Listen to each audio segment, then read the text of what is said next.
Akar Alice in Chains terletak di Sleaze, sebuah band metal yang berbasis di Seattle yang menampilkan Lynne Staley sebagai penyanyi utama. Sleaze mengubah nama mereka menjadi Alice in Chains pada tahun 1986, kira-kira setahun sebelum pengenalan Staley ke Chantrell di sebuah pesta di ruang latihan yang dinamai Music Bank. Mereka pun ini menjadi teman. Tak lama kemudian Alice in Chains bubar, sama seperti yang dilakukan band Chantrell yang bernama Diamond Lie. Lalu Chantrell mulai mengikuti audisi pemain untuk band baru, lalu merekrut drummer Sean Kinney dan basis Mike Starr, tetapi ia masih membutuhkan vokalis dan mengulurkan harapan bagi Staley untuk bergabung. Namun pada saat itu Staley bernyanyi di sebuah band funk yang juga kebetulan membutuhkan gitaris, sehingga Chantrell setuju untuk bermain dengan syarat temannya akan bergabung juga dengan kelompok tersebut dan Staley pun setuju. Tidak lama kemudian band funk dan kuartet ini diganti dengan nama Alice in Chains.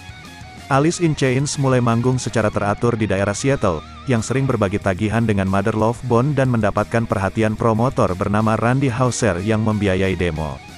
Dijuluki The Treehouse Tapes, demo itu mendapat perhatian dari manajer Soundgarden bernama Kelly Curtis dan Susan Silver yang meneruskannya ke Columbia Records.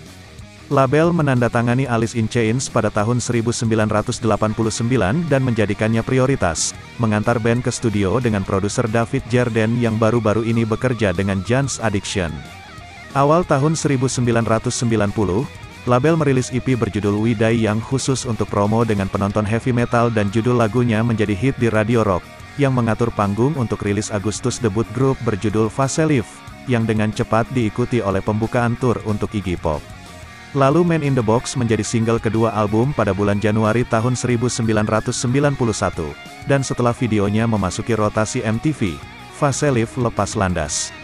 Album ini memasuki tangga lagu Billboard pada bulan April tahun 1991, dan Van Halen meminta Alice in Chains sebagai pembuka tur pada bulan Agustus, dan pada bulan September album ini mendapatkan sertifikasi emas pertamanya yang kemudian akan mendapatkan 2 sertifikasi platinum.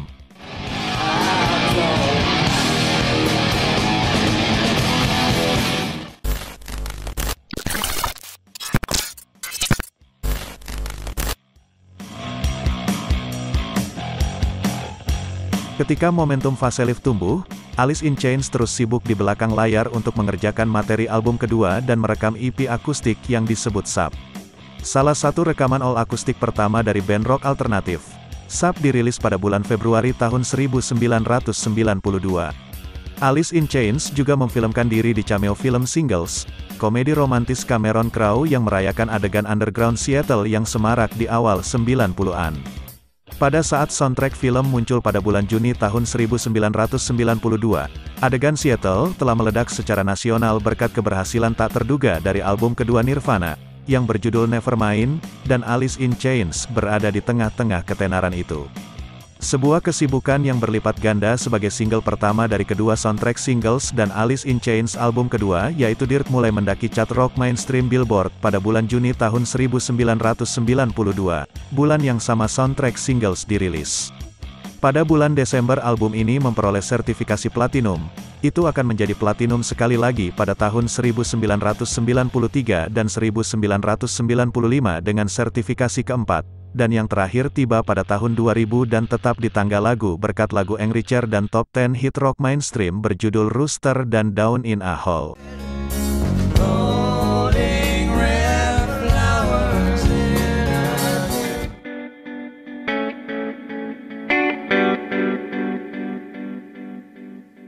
Terlepas dari kesuksesan mereka, Alice in Chains berada dalam kekacauan di belakang layar. Mike Starr meninggalkan band pada Januari tahun 1993 dan digantikan oleh Mike Inez, karena Starr tidak siap untuk jadwal kerja yang intens, tetapi Starr kemudian mengatakan dia dipecat karena kecanduan narkoba. Obat-obatan berat tergantung di atas band berkat sindiran liris pada Dirt dan rumor menuduh bahwa Staley kecanduan heroin. Alice in Chains merilis 2 lagu baru di soundtrack untuk film Arnold Schwarzenegger berjudul Last Action Hero dan memainkan tempat plum pada tur Lollapalooza ketiga pada tahun 1993. Album Jar of Fleas menemukan band ini mundur ke musik yang lebih lembut dan murung, dan pergeseran itu terbayar secara komersial. Setelah rilis Januari tahun 1994, itu menjadi EP pertama yang debut di nomor 1 di tangga lagu Billboard berkat lagu No Excuse yang pergi ke nomor 1 di chart rock mainstream dan nomor 3 di chart alternatif Billboard. Penempatan tertinggi yang mereka miliki dengan Line Staley di line-up itu bersertifikat platinum pada bulan Maret yang akhirnya akan mendapatkan 2 sertifikasi tambahan. Alice in Chains tetap berada di puncak tangga lagu, tetapi mereka juga tetap berada di luar jalan selama tahun 1994, yang memicu spekulasi bahwa Staley terperosok dalam kecanduan heroin. Rumor itu ternyata benar, di belakang layar Staley menjalani rehabilitasi. Band kemudian membatalkan tur musim panasnya dan memasuki hiatus tidak resmi.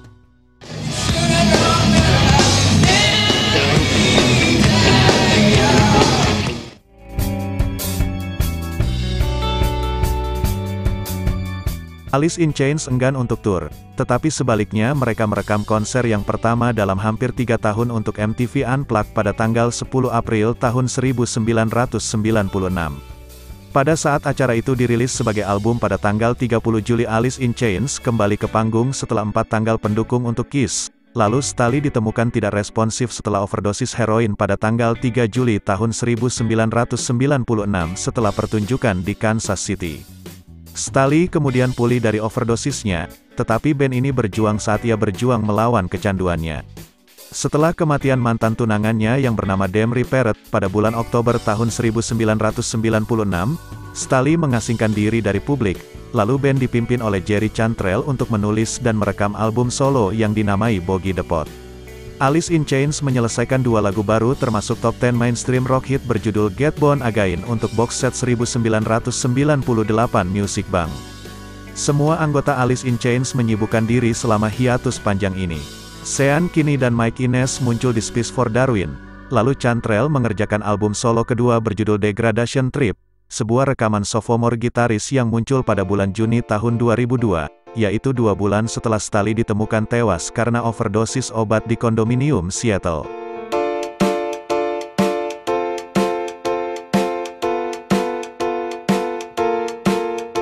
Alice in Chains berpisah setelah kematian Staley, dengan Inez menjadi anggota Heart dan Cantrell berkolaborasi dengan sejumlah tindakan hard rock dan metal, termasuk Heart dan Ozzy Osbourne. Sony Music merilis Alice in Chains dari kontrak rekaman mereka pada tahun 2004, dan tahun berikutnya mereka bersatu kembali untuk memainkan konser yang bermanfaat untuk bencana tsunami Asia Selatan tahun 2004.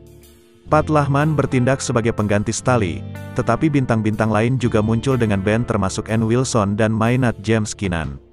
Konser satu kali berjalan cukup baik sehingga Alice in Chains memutuskan untuk membuat reuni. Alice in Chains yang dihidupkan kembali merekam album comeback pada tahun 2008 dengan co-produser Nick Raskulinecz, yang muncul pada bulan September tahun 2009 yang berjudul Black Give Us Way to Blue. Memulai debutnya di 5 tangga lagu Billboard, Black Give Us Way to Blue akhirnya bersertifikat emas dan mengumpulkan 2 nominasi Grammy yang membangun kembali Alice in Chains sebagai kekuatan dalam rock mainstream dan modern. Kelompok ini melakukan tur ke tahun 2010, dan kemudian pada tahun 2011 mereka bekerja pada album lain dengan Raskulinecz yang berjudul The Devil Put Dinosaurs Here. Album ini dirilis pada Mei tahun 2013. Alice in Chains melakukan tur The Devil Put Dinosaurs Here ke tahun 2014. Pada tahun 2017 band ini mulai mengerjakan album baru dengan Raskulinecz. Yang dihasilkan adalah album Rainier Folk yang muncul pada Agustus tahun 2018.